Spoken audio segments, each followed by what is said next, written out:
తెలంగాణలో బీసీలకు 42% రిజర్వేషన్లు జాగృతి వల్లే సాధ్యమయ్యాయంటూ కవిత చేసిన వ్యాఖ్యలపై టీపీసీ చీఫ్ మహేష్ గౌడ్ విమర్శించారు. బీఆర్ఎస్ హయాంలో బీసీ రిజర్వేషన్ల గురించి పట్టించుకోలేదని మండిపడ్డారు. బలహీన వర్గాలకు 42% రిజర్వేషన్లు ఇచ్చిందంటూ మహేష్ గౌడ్ స్పష్టం చేశారు. మరి నిన్న కేబినెట్ లో ఒక డెసిషన్ వచ్చింది. మేము ఆర్డినెన్స్ పెడతా ఉన్నాము. ఆ ఆర్డినెన్స్ పెట్టి 42% ఇచ్చేంత వరకు కూడా ఎన్నికలకు వెళ్ళము అని నిన్న పొంగులేటి శ్రీనివాసరెడ్డి గారు కేబినెట్ తర్వాత చెప్పడం జరిగింది. ఇదొక ముందడుగుగా మేము భావిస్తా ఉన్నాము. ఇది ఖచ్చితంగా తెలంగాణ బీసీ బిడ్డల విజయంగా మేము భావిస్తా ఉన్నాము. తెలంగాణ జాగృతి విజయంగా మేము భావిస్తా ఉన్నాము. యునైటెడ్ పూలే ఫ్రంట్ విజయంగా మేము భావిస్తా ఉన్నాం.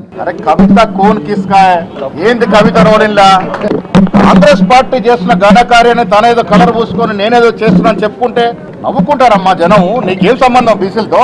నీకంత చిత్తశుద్ధి ఉంటే మీ నాయన ముఖ్యమంత్రి ఉన్నప్పుడు, మీ అన్న బావలు మంత్రులుగా ఉన్నప్పుడు, నువ్వు పార్లమెంట్ సభ్యురాలుగా ఉన్నప్పుడు, నువ్వు ఎమ్మెల్సీగా ఉన్నప్పుడు ఏం వెలగబెట్టావు బీసీల కొరకు? ఒక్క రోజున మాట్లాడినావు బీసీల గురించి? ఇలా అధికారులు దిగిపోయిన తర్వాత బీసీలు గుర్తొస్తున్నారు నీకు.